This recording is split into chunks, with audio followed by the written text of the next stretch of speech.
Praise the Lord, जय मसीह की। आइए हम परमेश्वर के वचन को ध्यान देंगे। और परमेश्वर के वचन में जाने से पहले हम प्रार्थना करते हैं कि परमेश्वर हमसे उनके वचन के जरिए बातें करें। प्यारे पिता परमेश्वर, आप आपके वचन के जरिए हमसे बातें कीजिए। आज हम आपके वचन के गहराइयों को जानना चाहते हैं, सीखना चाहते हैं। परमेश्वर, हम आपके वचन के अधीनता और आपके पवित्र आत्मा के अधीनता में हम सब अपने आप को सौंपते हैं। यीशु मसीह के नाम से हम प्रार्थना करते हैं, आमीन। तो आज का जो शीर्षक है, वेदी पर हमारी जिंदगी। जब हम ये शीर्षक का या टाइटल सुनते हैं, वेदी पर हमारी जिंदगी, तो वेदी कहते ही हमको पुराने नियम में जो वेदी पर बलि चढ़ाया जाता था वो हमारे जहन में आता है। और बाकी काफ़ी सारे बातें हैं जो हमारे जहन में आ सकते हैं। मगर आज के जो वचन में जाने से पहले इस संदेश की शुरुआत मैं दो वारदातों से करना चाहता हूं। एक वारदात जो इस साल के शुरुआत में हुआ था। जनवरी 25 तारीख को एक खबर ऐसा छपा हुआ है न्यूज़पेपर में, और ये घटना घटी है आंध्र प्रदेश के चित्तूर जिला में। मदनेपल्ली एक नाम है उस जगह का, वहां पर हुआ। और वो वारदात ऐसी है कि एक पति और पत्नी दोनों ने अपने दोनों बेटियों को मार डाला। और उसके बारे में आप इंटरनेट पर चेक कर सकते हैं। तो वो ऐसा था कि पति का नाम पुरुषोत्तम, वो केमिस्ट्री पढ़ाते थे और केमिस्ट्री के प्रोफेसर थे। वो गवर्नमेंट डिग्री कॉलेज में, और वो खुद पीएचडी कर चुके हैं साइंस में, केमिस्ट्री में।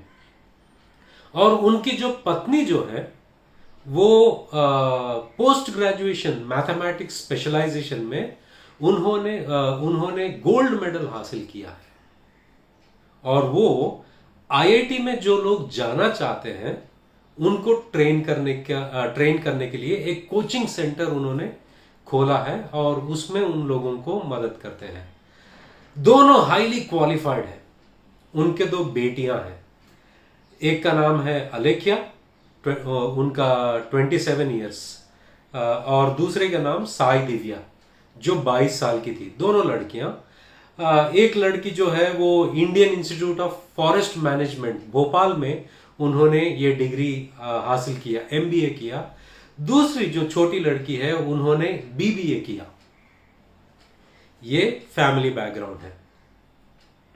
अब बात यह है कि ये पति पत्नी ये दोनों लड़कियों का कत्ल क्यों किया। और मां ने खास तौर पर जिनका नाम है पद्मजा, उसने ऐसा किया कि एक त्रिशूल लेकर एक बेटी को उन्होंने मार डाला, दूसरी बेटी को एक डंबल लेकर उनको मार डाला। उनको मारने के बाद में पति जो है अपने दोस्त को फोन करके उन्होंने ये कहा कि हमने हमारी बेटियों को, परमेश्वर को हमने बलि चढ़ा दिया, और कल शाम तक वो लोग जाग जाएंगे। तो वो दोस्त ने क्या किया, तुरंत पुलिस को फोन किया और कहा कि ऐसा ऐसा हुआ है। पुलिस तुरंत उनके घर चले गए। जब देखा तो दोनों लड़कियां लाल साड़ी पहनकर, खून सब फैला हुआ है, और उसमें दो लाशें हैं। तो ये एक वारदात। जब ये वारदात मैंने सुना, तुरंत मेरे दिमाग में इतने सारे ख्याल आ गए हैं कि ये दोनों लोग जो हैं, और बच्चे भी जो है, सब लोग पढ़े लिखे हैं। वो उनके पास तर्क है, बुद्धि है, ज्ञान है, साइंस नॉलेज है। और अमीर लोग हैं, ऐसे निर्बुद्धि के काम कैसे कर सकते हैं? तो अचानक से जो मेरे जहन में ख्याल आने लगे, क्या ये तर्क संगति के अनुसार भी, क्या ये तार्किक तौर पर भी, क्या ये समझने लायक है? ऐसा क्यों किया ये लोग? ये मूर्खता का काम है। ये सारे सवाल मेरे जहन में आ रहे थे। दूसरी बात मेरे जहन में आ रहा था कि वो कौन सा परमेश्वर था ये लोग जो जिनके लिए इनके बेटियों को इन्होंने बलि चढ़ा दिया? क्या वो जो परमेश्वर कहलाता है, क्या वो इतनी कुर्बानी के लायक है? ऐसी कुर्बानी के लायक है क्या वो कोई भी देवी देवता को उन्होंने बलि चढ़ाया होगा? ये दूसरा सवाल था। ये पहला वारदात। दूसरा वारदात रिसेंटली सोशल मीडिया पे बहुत चल रहा है, और वो ये है कि एक मशहूर परमेश्वर के यीशु मसीह के लिए गाना गाने वाला और गाना लिखने वाला आजकल क्या कर रहा है कि बॉलीवुड सिनेमा के गाने जो है वो परमेश्वर के लिए गा रहा है, और वो ये कह रहा है कि ऐसे गाने मुझे परमेश्वर के करीब लेके जाते हैं। और जब लोगों ने उनको क्रिटिसाइज किया, और दूसरे जो गायक हैं जो परमेश्वर के लिए, यीशु मसीह के लिए गाते हैं, वो इस बंदे को समर्थन करने के लिए वो भी आगे आ गए और सब मिलकर उस व्यक्ति का समर्थन कर रहे थे। तो इसके ऊपर भी मेरा सवाल यह है कि आराधना का मतलब क्या है? ये दोनों वाकया मैं दोनों के बारे में सोच रहा था। एक जहां पर बुद्धि ज्ञान है, मगर उन्होंने अंधविश्वास निर्बुद्धि का काम किया, और वो सोचते हैं कि ये आराधना है। और दूसरे तरफ एक इंसान जो दुनिया के गानों को लेता है, परमेश्वर को गाता है और कहता है कि ये गाने मुझे परमेश्वर के करीब ले जाते हैं। दोनों लोग हैं, और दोनों के मुताबिक आराधना का मतलब कुछ और ही है। तो मैं सोचने लगा कि बाइबल में कलीसिया जो है, कलीसिया के लिए आराधना क्या थी और आज आराधना क्या है?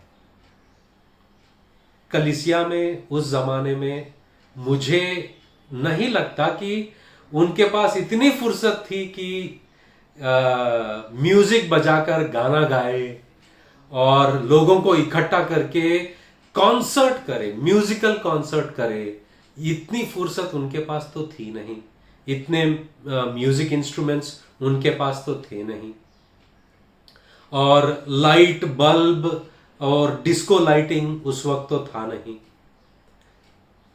तो ये सवाल पूछने लायक है कि जो आदि में जो कलीसिया था, उनके लिए आराधना क्या था और कैसा था? जब मैं इन बातों के बारे में सोचने लगा, मेरा ध्यान गया रोमियो की पत्री 12 अध्याय पहला वचन में। रोमियो की पत्री 12 अध्याय पहला वचन में प्रेरित पौलुस ये बात कहते हैं कि अतः भाइयों और बहनों, मैं परमेश्वर की दया के नाम पर अनुरोध करता हूं कि आप जीवंत, पवित्र तथा सुग्रह बलि के रूप में अपने को परमेश्वर के प्रति अर्पित करें, और आपकी आत्मिक उपासना यही है।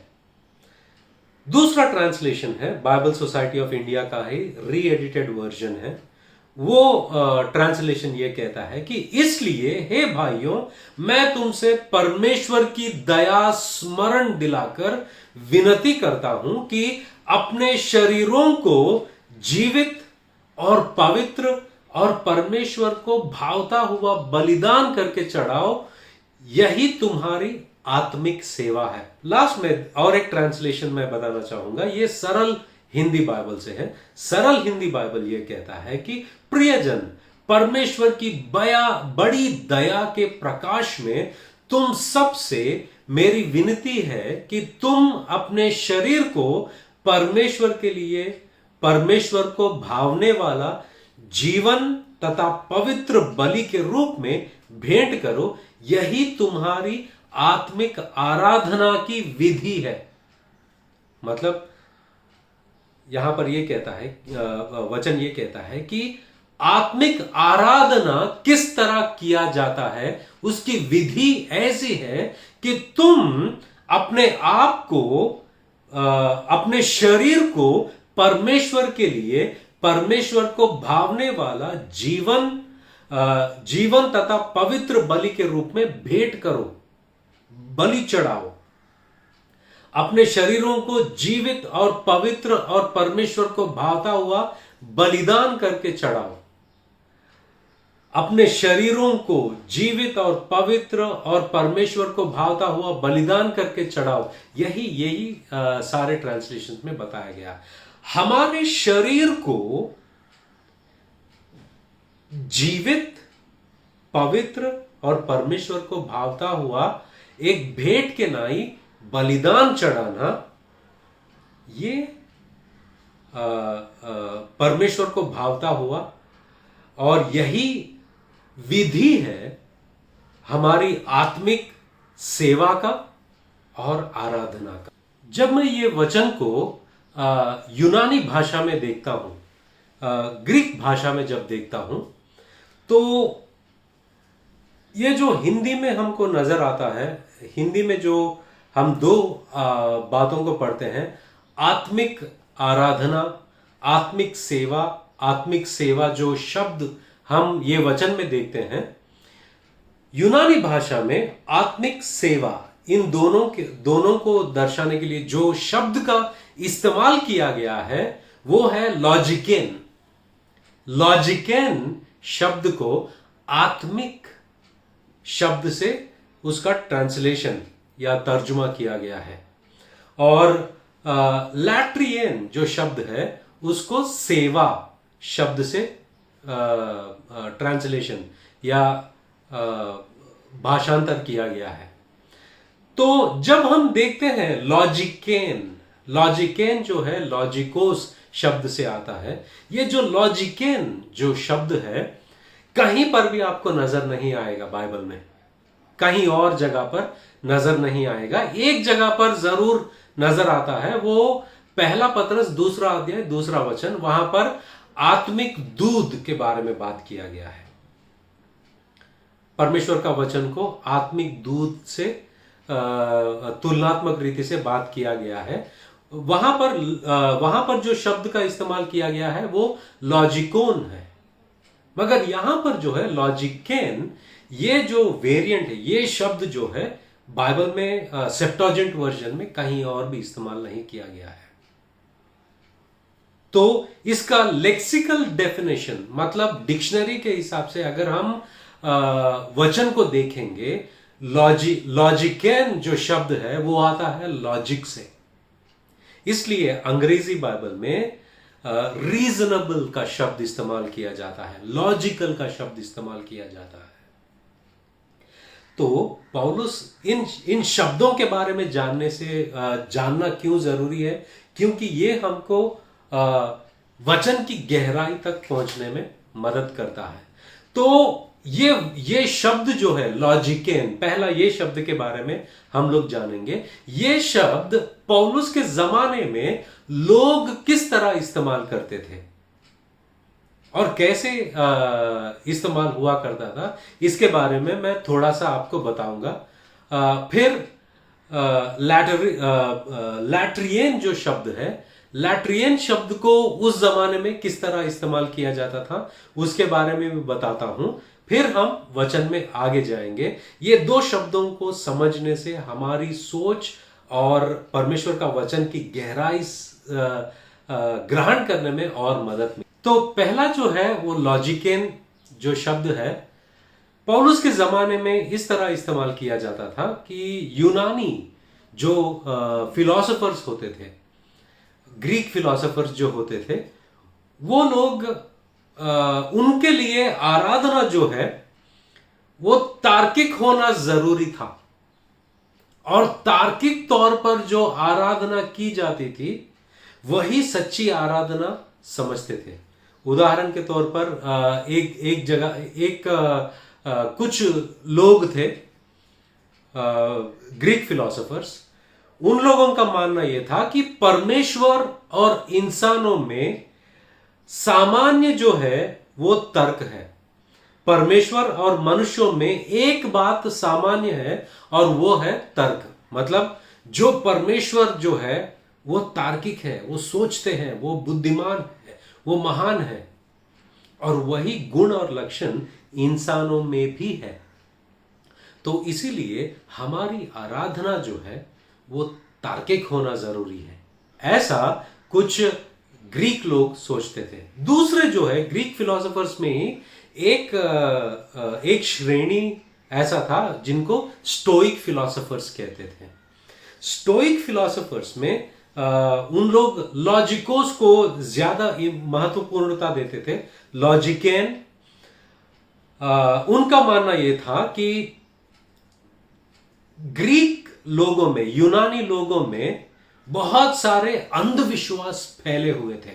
अंधविश्वास मतलब बिना सोच समझ के कैसे भी, चाहे वो बलि चढ़ाना हो, कैसे भी बर्ताव करना हो, ये ऐसी आराधना को नकारते हुए उन्होंने ये कहा कि परमेश्वर की आराधना जो है, उन्होंने इस तर्क संगत आराधना की तुलना अंधविश्वास से की जिसे वे अंधविश्वास मानते थे। तो हमारी आराधना जो है वो तर्क संगति के अनुसार तार्किक होना चाहिए और अंधविश्वास की तरह नहीं होना चाहिए। यही शब्द को उस जमाने के यहूदी लोग भी लिया है, यही शब्द को, और उन्होंने ये कहा, यहूदियों ने इस शब्द का प्रयोग किया और उन्होंने ये कहा कि परमेश्वर को बलि चढ़ाने के वक्त, परमेश्वर को बलि चढ़ा, जब जानवर को साल में एक बार बलि देते हैं या वेदी पर जानवर को काटते हैं, उस वक्त मानसिक और तार्किक दोनों बातें हैं। यहूदियों ने इस शब्द का प्रयोग किया, इसे कभी कभी मानसिक और आध्यात्मिक दृष्टिकोण पर लागू किया जो कि परमेश्वर के सामने किसी भी योग्यता के लिए, बलिदान के लिए आवश्यक है। मतलब परमेश्वर को जो साल में एक बार बलि देते हैं, बलि चढ़ाते हैं, यहूदियों में उनका मानना यह था कि हमारा बुद्धि और मन और हमारे इमोशंस साथ में बुद्धि भी होना बहुत जरूरी है। तो ये शब्द का इस्तेमाल यूनानी मतलब ग्रीक फिलोसोफर्स और यहूदी लोग इस तरह करते थे कि हमारी आराधना में, जब हम परमेश्वर को आराधना करने के लिए आते हैं, हम लोग परमेश्वर की उपस्थिति में कभी कभी रोते हैं, कभी कभी हम लोग आनंदित होते हैं, परमेश्वर की आराधना करते हैं। ये सब हमारे भावनाएं हैं और ये भावनाओं के साथ में हम परमेश्वर के सम्मुख आते हैं, ये अच्छी बात है। मगर ये भावनाओं के साथ में बुद्धि को भी इंक्लूड करना बहुत जरूरी था, यूनानियों के लिए और यहूदी लोगों के लिए भी।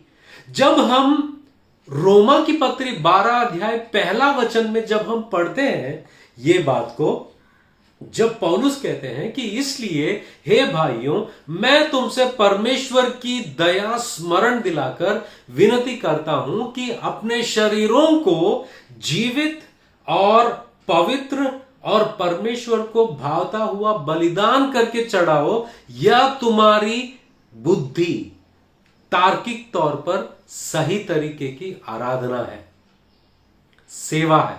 मतलब हमारा शरीर को परमेश्वर के लिए दे देना, परमेश्वर को बलि चढ़ाना, मतलब जीवित बलि, यहां पर वो स्पेसिफाई करते हैं जीवित बलि चढ़ाना। मतलब परमेश्वर ये चाहते हैं कि हम हमारी जिंदगी उस वेदी पर बिताए, हम हमारी जिंदगी उस वेदी पर बिताए। ये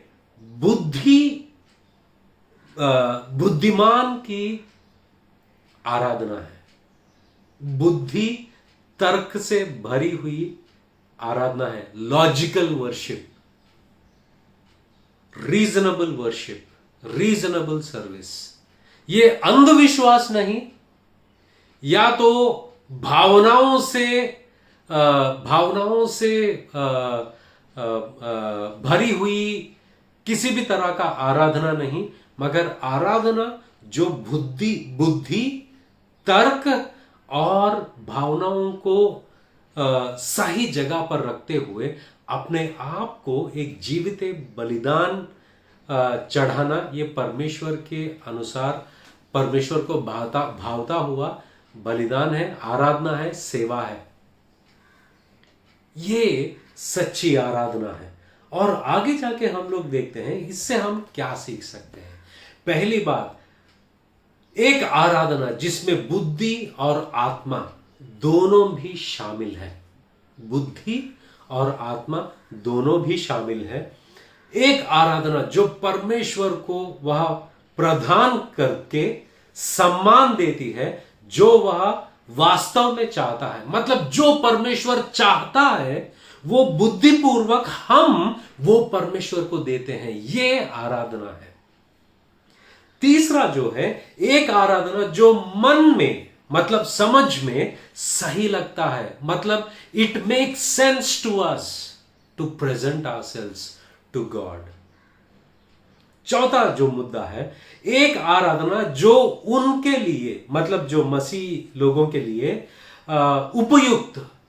उपयुक्त है, जिन्होंने वास्तव में मसीह में प्रकट सत्य को समझ लिया है। मतलब उनके लिए जो मसीह में जो सच्चाई है, मसीह ने जो हमारे लिए इस दुनिया में किया है और हमारे गुनाहों के लिए, गुनाहों के खातिर उन्होंने जो किया है, जब हम ये समझते हैं और ये आराधना जब हमारे शरीर को समर्पण करते हैं, उस वेदी पर हम जीने लगते हैं, ये बुद्धिपूर्वक आराधना है। अब दूसरा शब्द जो है वो है लैट्रियन, LATREIAN, लैट्रियन।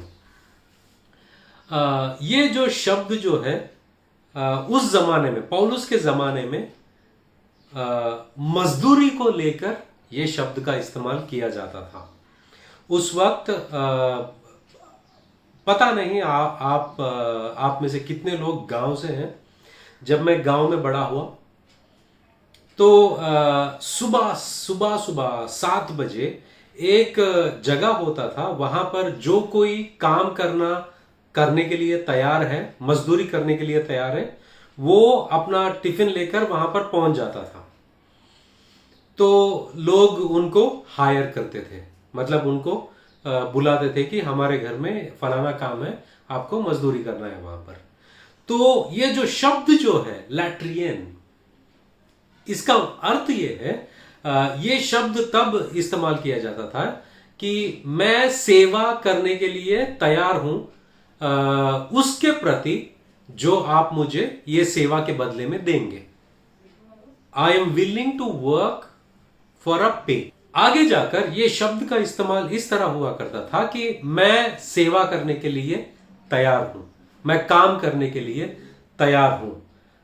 और आगे जाकर इसका मतलब ऐसा हुआ कि मेरी पूरी जिंदगी तुम्हारी खिदमत में काम करने के लिए मैं तैयार हूं।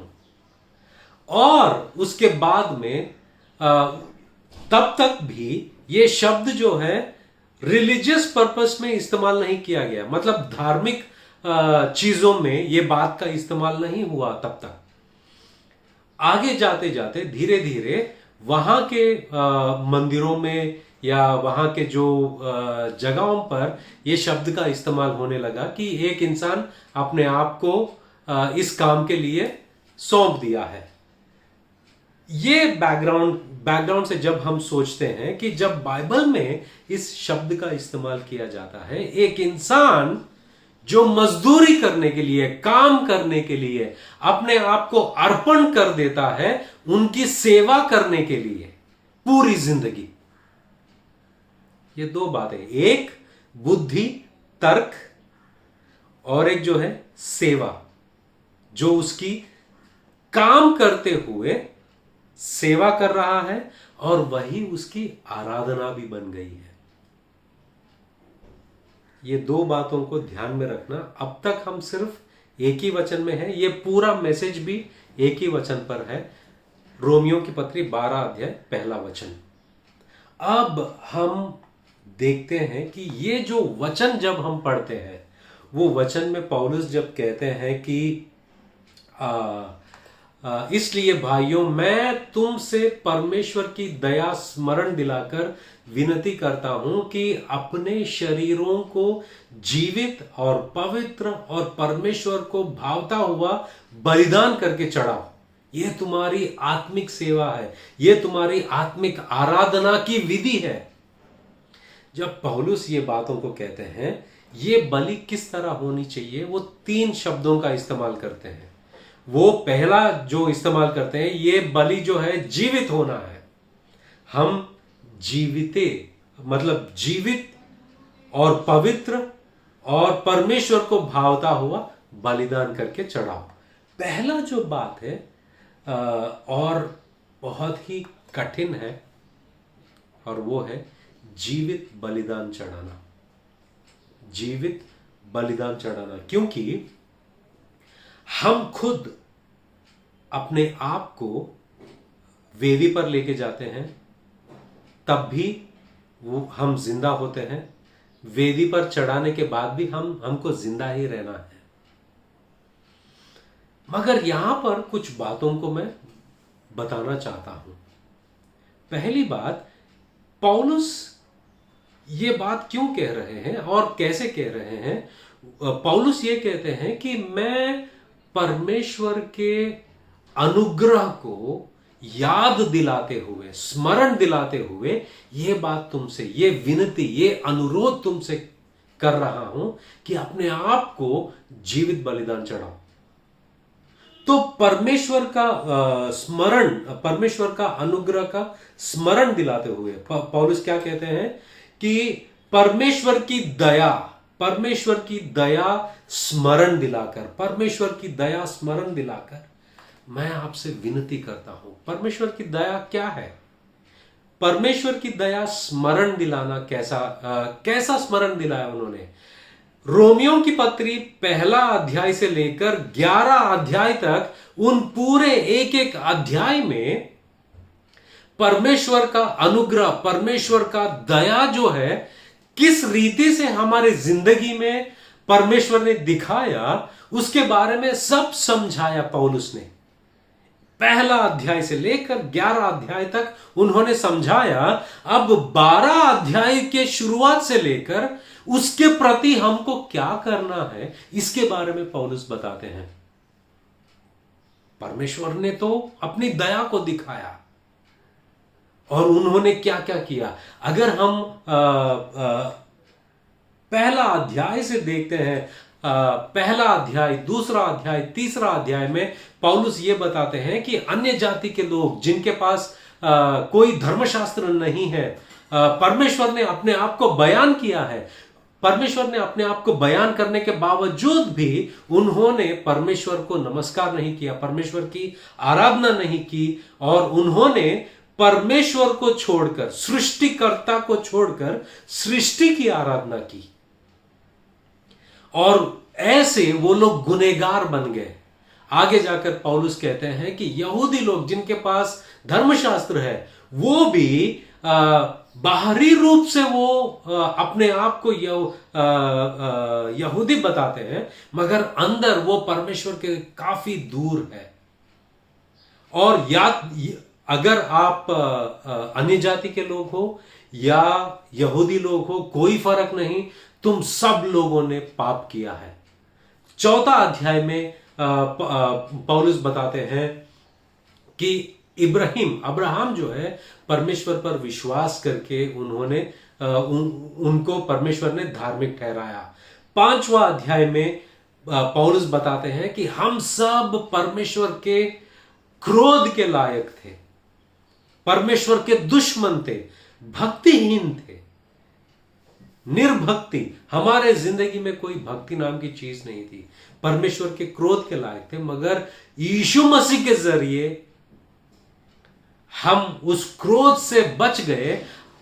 परमेश्वर के और हमारे बीच में मेल मिलाप हुआ, हमारे बीच में शांति हुआ, मगर पूरा क्रोध जो है यीशु मसीह पर पड़ा और सारी सजा उन पर गिरी।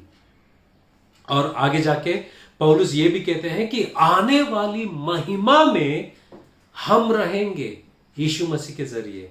और एफिसियों की पत्री में पौलुस बताते हैं कि परमेश्वर ने हमको चुना है ताकि वो आने वाले युगों में वो कितना भला है, वो कितना अच्छा है, अपनी अच्छाई वो दिखाते ही रहेंगे। और हमको न्याय के नीचे, व्यवस्था के नीचे नहीं रखा, मगर हमको अनुग्रह के नीचे रखा है। और आगे जाके पौलुस कहते हैं कि पवित्र आत्मा हमें मदद करता है, हमारे अंदर बसता है। हमको प्रार्थना कैसे करना वो भी पता नहीं, मगर पवित्र आत्मा हमारे लिए प्रार्थना करता है। ये सब जो है उनकी दया है हमारे ऊपर। परमेश्वर की दया हम पर इस रीति से बयान किया गया। और 12 अध्याय में आकर पौलुस कहते हैं कि हम हमारे शरीर को जीवित बलिदान चढ़ाना जो है ये तार्किक है, ये तार्किक है और ये रीजनेबल है। मतलब समझ सकते हैं, समझने लायक है, ये रीजनेबल है कि इतना तो हम कर ही सकते हैं कि हम अपने आप को उस बलिदान पर, उस वेदी पर रखकर जिंदा बलिदान कर सकते हैं। और उस वेदी पर जिंदगी जीना है हमें, उस वेदी पर हमें जिंदगी जीना है। अपने आप को जब हम जीवित बलिदान की तरह उस पर चढ़ाते हैं, हम ये कह रहे हैं परमेश्वर से कि परमेश्वर, this is always available for your disposal. मतलब आप इसको कब जिस तरह से इस्तेमाल करना चाहते हो आप इसका इस्तेमाल कर सकते हो, इस पर कोई मेरा हक नहीं है। ये हम कह रहे हैं, हम ये कह रहे हैं कि इस पर मेरा हक नहीं है। आपको जिस तरह पसंद है उस तरह इसका इस्तेमाल कीजिए। और दूसरी बात, पता नहीं आप में से कितने लोग एक बकरे का गला काटा है आपने? कभी नहीं काटा है। जब मैं मुसलमान था, हर 2-3 दिन में कोई ना कोई एक बकरी को लेकर आता था या मुर्गी को लेकर आता था और कहता था कि इसका हलाल कीजिए, क्योंकि हमको इसका जो मांस जो है बेचना है। अगर इसको हलाल नहीं करते हैं तो लोग खरीदेंगे नहीं। तो उस वक्त मुझे या मेरे अब्बा को लोग बोलते थे कि इसका हलाल कीजिए। तो हम एक बकरी के मुंह में पानी डालते हैं 3 बार। डालने के बाद में एक छुरी से उसका गर्दन काटते हैं, ये जो विंड पाइप होता है उसको काटते हैं, और उसके आजू बाजू में जो मसल्स होते हैं उसको भी काटते हैं और उसका गर्दन को तोड़ते हैं। तब वो गिड़गिड़ाता है, पूरा लहू जो है वो बाहर गिर जाता है, वो मर जाता है। अब इसी तरीके से अगर हम वेदी पर किसी बकरे को काटते हैं, वो मरता है, वेदी पर से कहीं पर भागता नहीं। मगर एक जीवित बकरे को आप वेदी पर रखो, क्या वो रुकेगा वहां पर?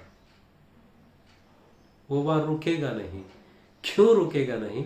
वो उस वेदी से कूदने की प्रयास करते ही रहेगा, बाहर कूदने की, उस वेदी से बाहर आने के लिए वो बहुत कोशिश करते रहेगा।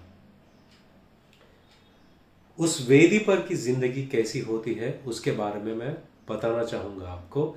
जब हम रोमियो की पत्री अध्याय 6 12 से लेकर 13 वचन तक पढ़ते हैं, इसलिए पाप तुम्हारे नश्वर शरीर में राज्य ना करे कि तुम उसकी लालसाओं के अधीन रहो, और न अपने अंगों को अधर्म की हथियार होने के लिए पाप को सौंपो, पर अपने आप को मरे हुओं में से जी उठा हुआ जानकर परमेश्वर को सौंपो, और अपने अंगों को धार्मिकता के हथियार होने के लिए परमेश्वर को सौंपो। तो यहां पर जब हम देखते हैं पाप तुम्हारे नश्वर शरीर में राज्य ना करे, और एक बात पौलुस कहते हैं, ना अपने अंगों को अधर्म के हथियार होने के लिए पाप को सौंपो मत, अपने आप को परमेश्वर को सौंपो। चौथा पौलुस कहते हैं अपने अंगों को धार्मिकता के हथियार होने के लिए परमेश्वर को सौंपो।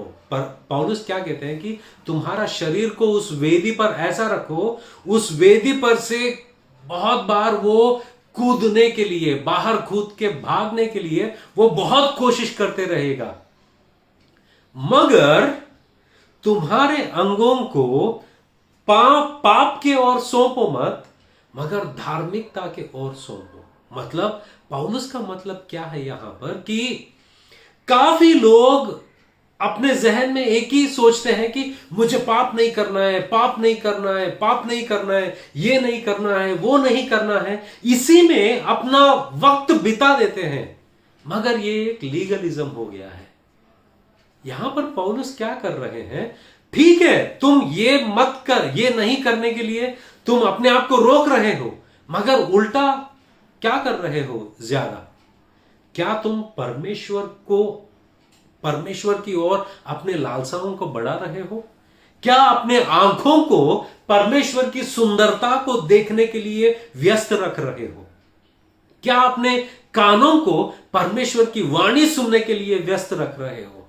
क्या तुम्हारी जुबान परमेश्वर की बात करने के लिए व्यस्त कर रहे हो? जब हम परमेश्वर की ओर हमारे अंगों को अर्पित करते रहते हैं, ये जो पाप को सौंपने की बात आती है वो कम होते जाता है हमारे जिंदगी में। और पौलुस ऐसे बताते हैं वेदी पर की जिंदगी इस तरह होती है, उस वेदी पर की जिंदगी इस तरह होती है।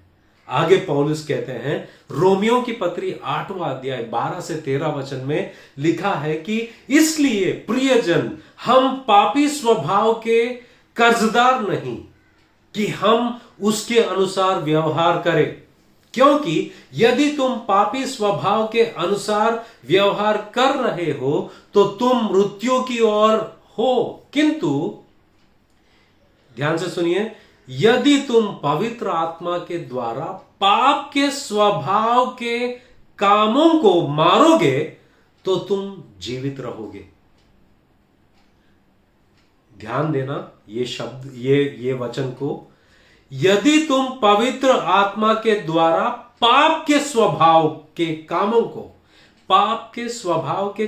को मारोगे तो तुम जीवित रहोगे। मतलब हमारी वेदी पर की जिंदगी ऐसी है कि हम अपने आप को, अपने शरीर को नहीं मार रहे, मौत किसी और की हो रही है, और वो है ये जो वेदी पे से कूदने की जो लालसाएं हैं, वेदी पर से कूदने की जो ख्वाहिशें हैं, उसको कत्ल करना जरूरी है, उसकी कत्ल करना जरूरी है।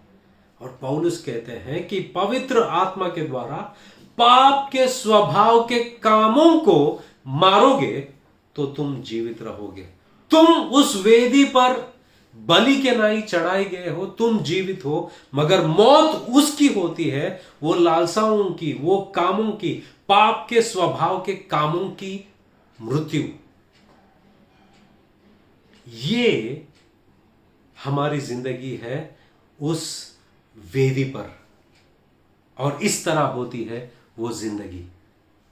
और इतना ही नहीं, पौलुस पहला कुरिन्थियों की पत्री अध्याय 6 19 और 20वां वचन में पौलुस कहते हैं कि क्या तुम्हें यह एहसास नहीं कि तुम्हारा शरीर पवित्र आत्मा का, जिनका तुम्हारे अंदर वास है, तथा जो तुम्हें परमेश्वर से प्राप्त हुआ है, मंदिर है।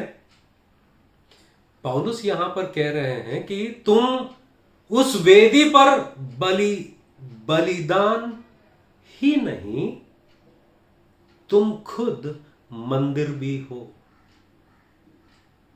तुम बलि ही नहीं, तुम मंदिर भी हो। और पौलुस कहते हैं कि तुम पर तुम्हारा अधिकार नहीं, तुम्हारे शरीर पर तुम्हारा अधिकार नहीं, क्योंकि तुम्हें दाम देकर मोल लिया गया है। इसलिए अपने शरीर के द्वारा परमेश्वर की महिमा करो।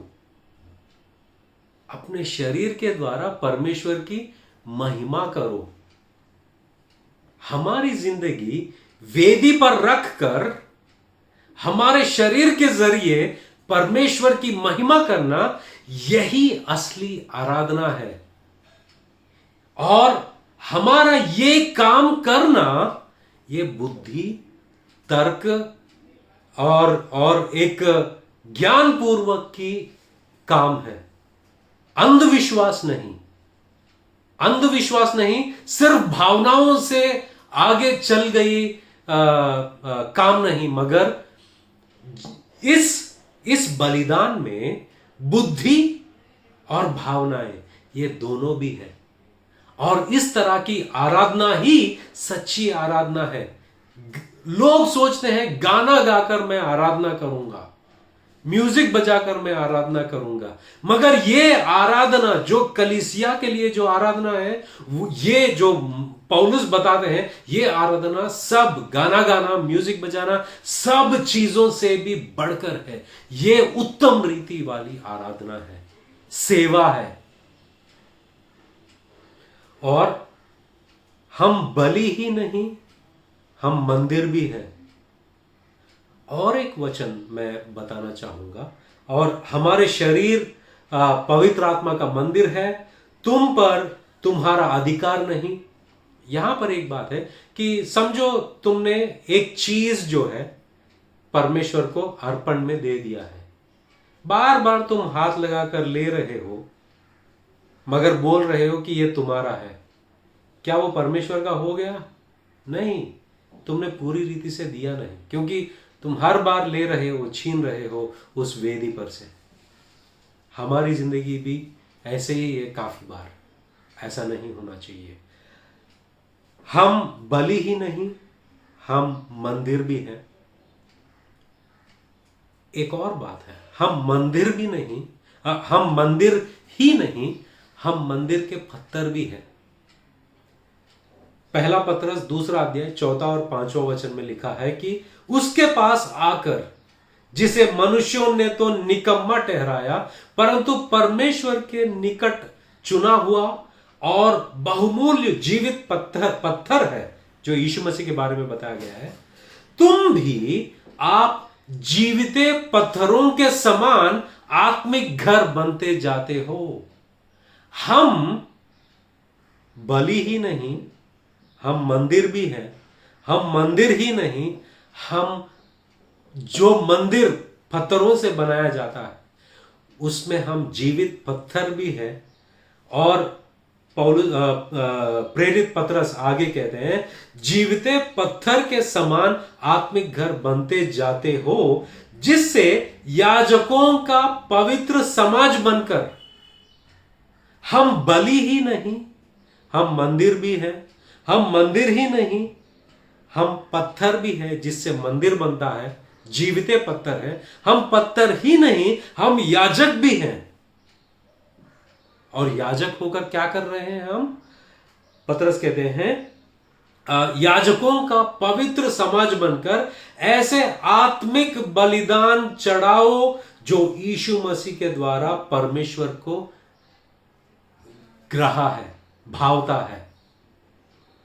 मतलब उस वेदी पर रहकर हम जो लड़ाई लड़ रहे हैं, ये एक खूबसूरत जंग है और लड़ने लायक जंग है ये। और यही हमारी आराधना है, यही हमारी सेवा भी है। और ये बुद्धिपूर्वक है और भावनाओं को दोनों को मिलाने वाला सही तरीके का आराधना है। और इसलिए यीशु मसीह कहते हैं मत्ती रची सुसमाचार 22वें अध्याय 37 वर्ष में, उसने उनसे कहा, तू परमेश्वर अपने प्रभु से अपने सारे मन और अपने सारे प्राण और अपनी सारी बुद्धि के साथ प्रेम रख। तो ये परमेश्वर की आराधना इस तरह की जाती है, उस तरह नहीं। एक तरफ लोग बहुत ही बुद्धिमान हैं मगर अंधविश्वासी हैं, अपने बेटियों को मार दिया। एक तरफ जो ईसाई लोग हैं उन लोग को लगता है कि सिर्फ गाना गाना ही आराधना है। मगर कलीसिया में जो परमेश्वर की आराधना है वो है उस वेदी पर जिंदगी जीना ही आराधना है। और ये बुद्धिपूर्वक, तार्किक और भावनाओं को भी लेकर सब रीति से जुड़ा हुआ आराधना है। परमेश्वर आपको आशीषित करे। God bless you.